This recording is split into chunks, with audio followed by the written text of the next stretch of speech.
Hey guys, how are you doing? This is Rob of Rule of Two Review. Welcome back to the channel. And today, yeah, we are kind of talking about the Metroid Prime Trilogy. Oh, but Rob, you said you weren't going to talk about the Metroid Prime Trilogy anymore. You lied! Okay, well, calm down there, Buckaroo Banzai. We're not talking about this necessarily, the actual Metroid Prime Trilogy of 3 games put together in one package. What I'm talking about is potentially the idea of these 3 games, separate individual games, possibly becoming the Metroid games we're going to have released on the Nintendo Switch. So to be fair, this whole conversation and idea is really just a random theory, and it's just something that, because of a recent piece of news and a recent structure of a release of some games, just had me thinking again about Metroid and the Prime Trilogy, because I'm always thinking about Metroid.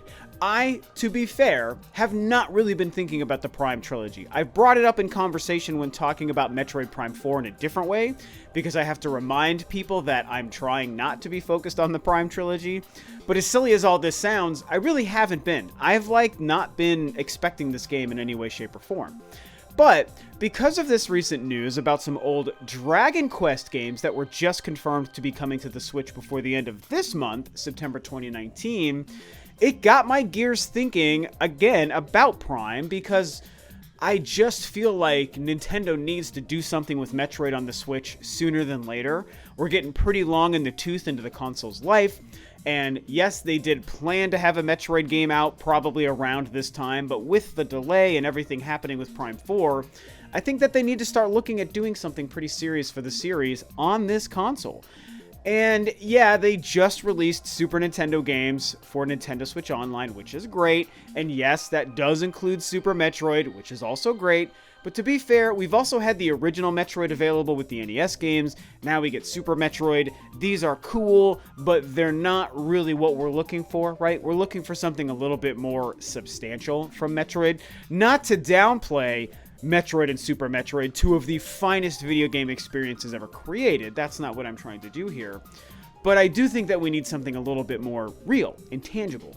And that's where this whole thing about what's happening with Dragon Quest made me think about the Prime Trilogy games. And so again, like I said at the beginning of this video here, I'm not really talking about the existing Nintendo Wii package of the Metroid Prime games getting the release that we all think it deserves on the Nintendo Switch. I'm literally talking about the individual games, Metroid Prime 2 Echoes, and of course Metroid Prime 3 Corruption, getting respective individual releases on the Nintendo Switch. Now this relates to the Dragon Quest thing because it was confirmed a few days ago that the original 3 Dragon Quest games, which were like NES and Super Nintendo games, I believe, games that I'm not into, haven't been a fan of the series, so I'm not super familiar with them. But I think that there's like NES and SNES games included here.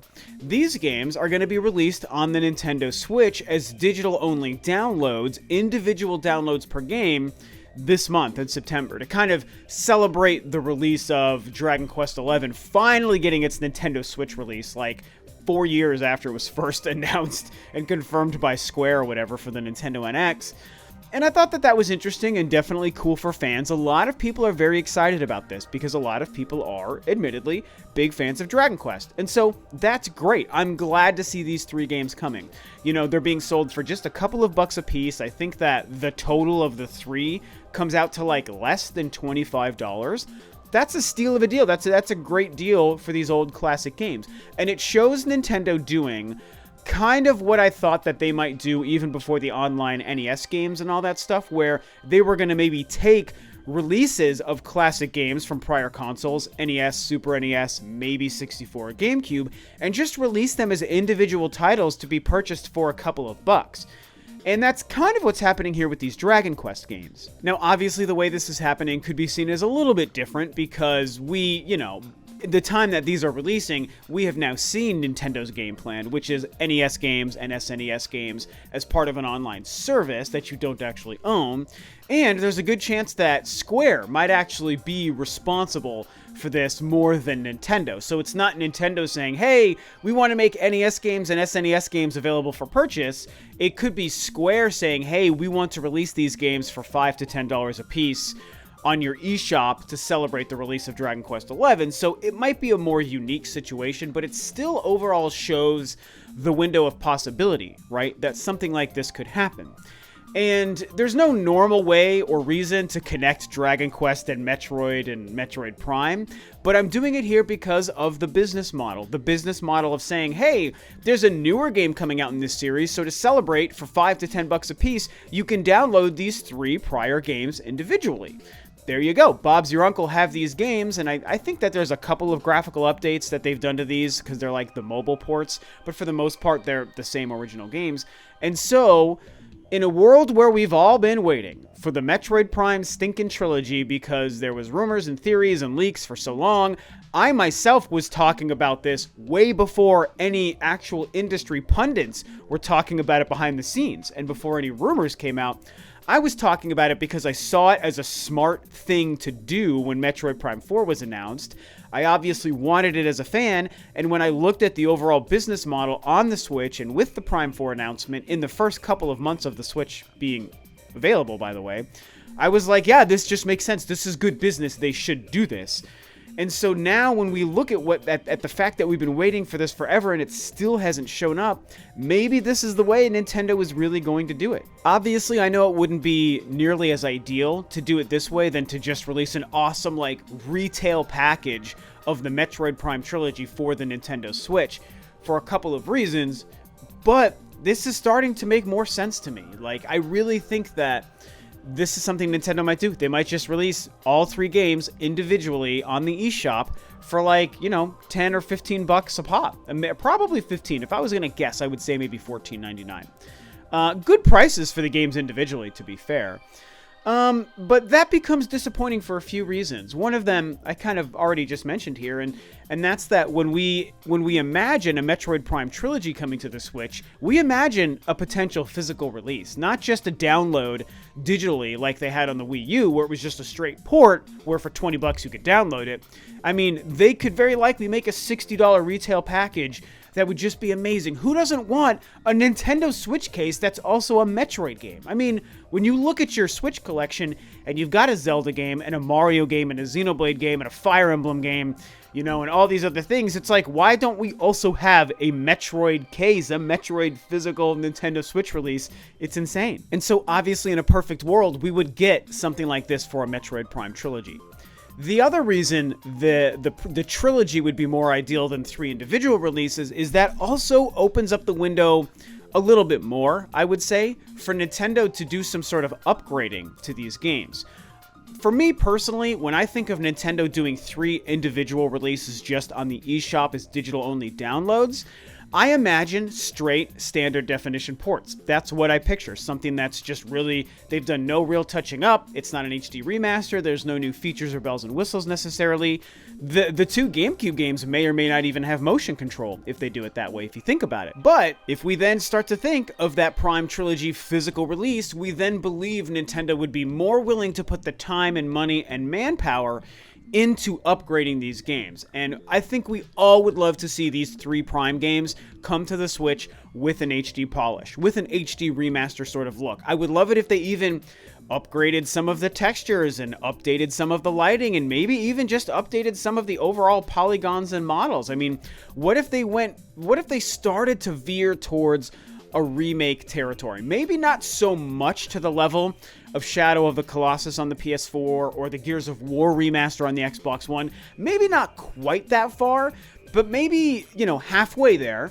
And I think that with how great these Metroid Prime games looked, if they went like a halfway step between their original releases and what Shadow of the Colossus did, I think they would be beautiful, they would be wonderful, they would get people so excited to play updated games, visually updated games of these Metroid Prime games. It would just be an absolute atomic bomb of awesomeness. Like, Nintendo would have so much goodwill, and they would have so many fans happy and excited if they did something like that. To be fair, if we bring it back down to reality, to be fair, I think if they released the Metroid Prime games in any fashion on the Switch, it would still be exciting and people would still be happy with it.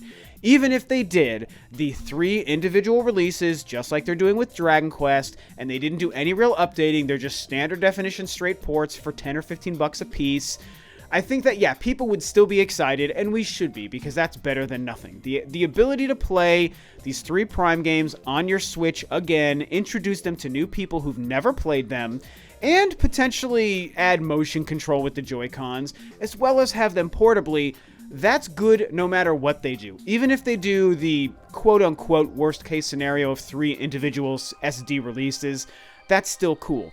But obviously, we all think of something a little bit better and a little bit more exciting. We think about a physical release, we think about a collection of all 3 games, and we think about having them remastered, having them look better, maybe even play better, maybe even throw some other things in there.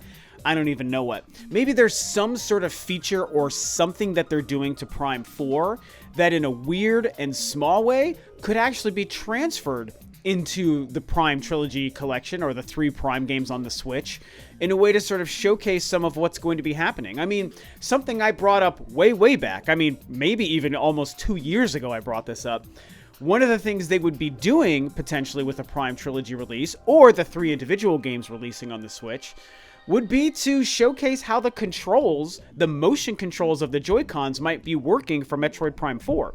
So if they're planning on doing some cool, weird HD Rumble Joy-Con motion sort of stuff for Prime 4, they could take the early ideas and implement them into the re-releases of the 3 Prime games, or a Prime Trilogy, to show people, hey, this is what you can expect when the brand new Metroid Prime game, Part 4, comes out on the Switch in, 2038, whenever that game finally ends up releasing.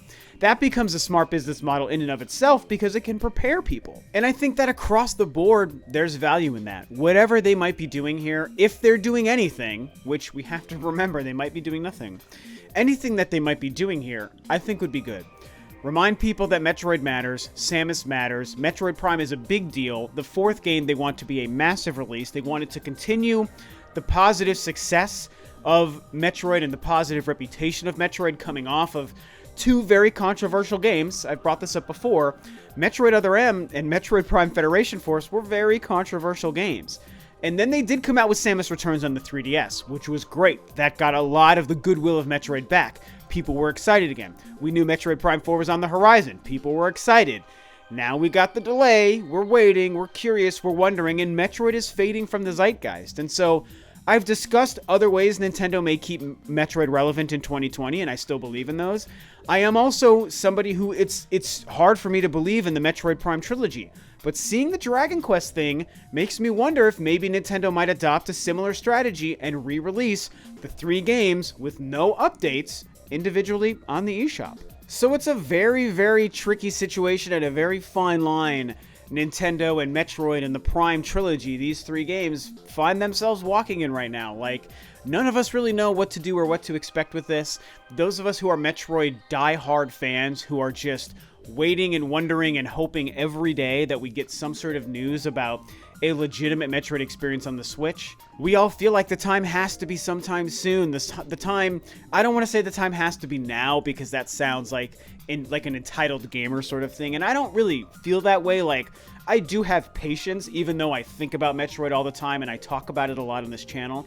I do have the patience to wait for Prime 4. I do have the patience to wait to see if they ever decide to do anything with these games. But a lot of us are still very much at the end of our rope, and I know a lot of people are. I've seen it. They're pretty much angry. They're upset when it comes to Nintendo and Metroid and the fact that nothing is happening. And like, I get it. Obviously, I'm the biggest Metroid fan. Most of you guys know, I think. I want to see something happen. Like I said in this video, I want a Nintendo Switch case that has Metroid on it. Like, because it's a Metroid game. I want that in my collection. You can't see me. My collection's right here. I want it in my Switch collection, man. Like, why, Nintendo, did this all happen this way?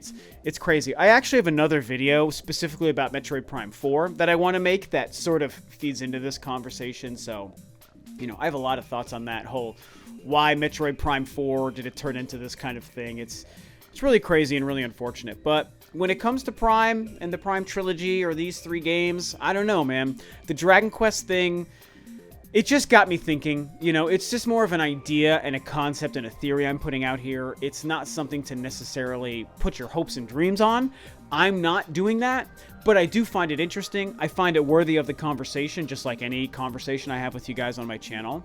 And so I wanted to bring it up and just kind of shoot the breeze with you guys and just, you know, vomit these ideas out of my mouth about what's going on. Dragon Quest gets 3 original releases individually on the eShop. We've been waiting for Metroid Prime Trilogy, and it still hasn't happened. Maybe Nintendo's going to do that. 3 individual Metroid Prime games, put them on the eShop. Bob's your uncle. There you go. Buy these games, enjoy them. You know, no bells and whistles, no added features, no updated graphics. Maybe they do that. And, like I said in this video, to be fair, that is absolutely better than nothing. And I hope that most people would see it that way if, in some weird Twilight Zone world, that's what Nintendo actually ended up doing was those releases. So, you know, these are my thoughts. This is what was rolling around in my brain that I had to talk to you guys about. What do you think? What do you think about my theory and the connecting of dots I did between the Dragon Quest releases and the Metroid Prime Trilogy releases? Like, they're totally different series, handled by totally different companies, but I still see a business model correlation that could lead from one to the other. I just saw it, and so I had to talk to you guys about it. So, what do you think? What do you feel about Metroid and the Prime Trilogy, the original releases of these masterpieces? Whatever you feel, talk about it below, and, you know, as per usual, we're just gonna have to wait and see what Nintendo is ever gonna do with Metroid ever again. So, with that, this video is a wrap. Thanks, of course, as always, for tuning in, guys. This is Rob of Rule2 Review, and I'll catch you next time on another video.